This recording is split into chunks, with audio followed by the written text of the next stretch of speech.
Times of ইন্ডিয়ার first পেজে দিয়েছে যে এআই দিয়ে নাকি জেনারেট করা যাচ্ছে প্রেসক্রিপশন, ডক্টরের প্রেসক্রিপশন, ফেক প্রেসক্রিপশনের বেসিসে পেশেন্ট গিয়ে যে কোনো মেডিসিন দোকান থেকে তুলছে। তো এটা হচ্ছে যে আমাদের আইনের তো অনেক আছে যে এটা করা যায় না, এই কেনা যায় না, নার্কোটিক ড্রাগসের আইন আছে, অনেক কিছু প্রেসক্রিপশন ড্রাগ ছাড়া এগুলো ওভার দ্য কাউন্টার বিক্রি হবে না, এরকম অনেক আইন কানুন তো দেশে আছে। তো সেই আইন কানুন গুলো ইমপ্লিমেন্টেশন হয় না। কালই পেশেন্ট পেয়েছি যে পেশেন্ট তোমার কোনো প্রেসক্রিপশন জেনারেটও করতে হয়নি, তো নিজেই গিয়ে দোকানে চেয়েছে, না পাড়ার দাদাকে কি বললো চেয়েছে, হয়তো সে দোকানের কম্পাউন্ডার হবে, তো তাই সে দিয়ে দিয়েছে তাকে ওষুধ কিনে একটা অ্যান্টিবায়োটিক। ঠিক আছে, এই তো আমরা আমাদের সবসময় দেখে থাকি যে বেশিরভাগ পেশেন্টই এইভাবে ফেক, মানে অ্যান্টিবায়োটিক নিয়ে তো কারোর কোনো কল্পনা নেই, দোকানে গিয়ে বলে দাদা একটা অ্যান্টিবায়োটিক দিন তো, হয়তো সিপ্রান দিন তো, একটা কিছু দিন তো, দিয়ে দেয়। কোনো প্রেসক্রিপশন রাখা করা কার বেসিসে চাইছে, এটা তো কোনো ব্যাপারই নেই। তার জন্য কি ফার্মাসি, যেই ফার্মাসি থেকে সে কিনছে ওষুধের দোকানে কোনো শাস্তি হয় না? হয় না। টেকেন ফর গ্রান্টেড এটাই হবে আমাদের।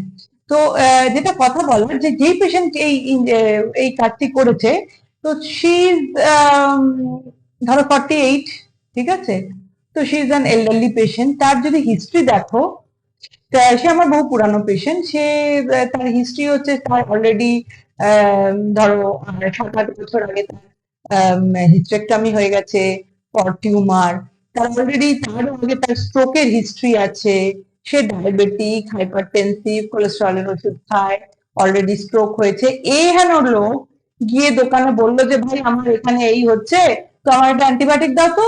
দোকানের কম্পাউন্ডার ও আছে, সবাইকে দিচ্ছে, একটা 20 বছরের লোককেও যা দিচ্ছে, 48 বছরের মহিলাকেও তাই দিচ্ছে, দিয়ে অ্যান্টিবায়োটিক তাকে দিয়ে দিল, এবং সেটা তার সহ্য হলো না।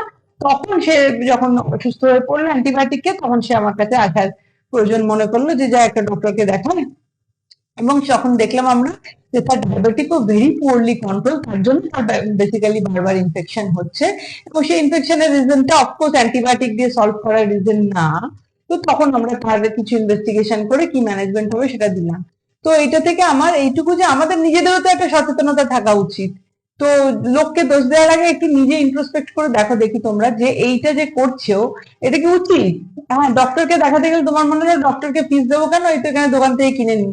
কিন্তু এই দোকান থেকে কিনে তুমি আজকে মনে হচ্ছে ধরো একটা অ্যান্টিবায়োটিক খেলে যে সেরে গেল, আমি তো অনেককে জানি যে কি রিফাম্পিসিন না, সেটা অ্যাকচুয়ালি অ্যান্টি টিউবারকুলার ড্রাগ, সেটাও অনেক সময় ঘাটের কোনো একটা কারণে পেট খারাপের সময় কেউ কাউকে দিয়েছিল, হয়তো সেই ড্রাগ সে মিস ইউজ করে যাচ্ছে, যখনই পেট খারাপ হচ্ছে সে তখনই সেটা খাচ্ছে। তো এই করে তো সমস্ত ড্রাগের রেজিস্ট্যান্ট হচ্ছে, এবং ইন্ডিয়া থেকে যত বেশি মানে ড্রাগ গুলো এইভাবে মিস ইউজ হয়ে সমস্ত অ্যান্টিবায়োটিক রেজিস্ট্যান্ট হচ্ছে। তো একদিন এমন একটা দিন আসবে, মানব সভ্যতার শেষ দিন, যখন তোমার ইনফেকশন হবে কিন্তু যা পৃথিবীতে অ্যাভেলেবেল অ্যান্টিবায়োটিক আছে সেগুলো কোনোটাই কাজ করছে না। তো তখন ইনফেকশন হবে, ডাক্তার আমরা চুপচাপ বসে বসে দেখবো, কারণ আমাদের হাতে কোনো অ্যান্টিবায়োটিক নেই। তো এইভাবে মরে যাবো আমরা। ঠিক আছে, তো এইটা রেসপন্সিবিলিটি নিজেদের না নিলে এটা কোনো দেশের সরকার শুধু করতে পারবে না। এত বড় দেশ, এত কোটি মানুষ, এত লোক নিয়ম মানছে, নিয়ম ভাঙছে, সবই চলছে এই কোটি কোটি লোকের মধ্যে। তো নিজেদের রেসপন্সিবিলিটি নিজেদের নিতে হবে, যে হাসপাতালেও অ্যাভেলেবেল, যদি লাগে এক্সপার্টের ওপিনিয়ন ছাড়া অ্যাটলিস্ট অ্যান্টিবায়োটিক তোমার খেয়ে নিতে তোমরা পারো না, যখন তখন কিছু একটা হলো, সর্দি হলো, কাশি হলো, পায়খানা হলো, কিছু একটা হলো, কারণ কিছু না জেনে দুম করে অ্যান্টিবায়োটিক খেয়ে নেওয়াটা কোনো সলিউশন না। এটা যদি আমরা নিজেরা সচেতন তোমরা না হও, তার জন্য নিজেকে ভুগতে হবে। এবং তোমার আশেপাশের লোকের যখন এরকম হবে যে অ্যান্টিবায়োটিক রেজিস্ট্যান্স, তুমি ভাবছো আজকে আমি ইয়াং আছি, আমরাও একদিন বুড়ো হচ্ছি, তো আমাদেরও বিভিন্ন অসুখ করবে, অ্যান্টিবায়োটিক লাগবে, আইসিইউতে যেতে হবে, তো নিজের লোকও তো একদিন যাবে। তো তখন তারা যখন ট্রিটমেন্ট না পেয়ে, বিকজ ট্রিটমেন্ট অ্যাভেলেবেল নেই, মারা যাবে, তখন এটা আমাদের দেখতে খুব খারাপ লাগবে। তো it is a time, it is a wake up call, we should respond and responsibly behave.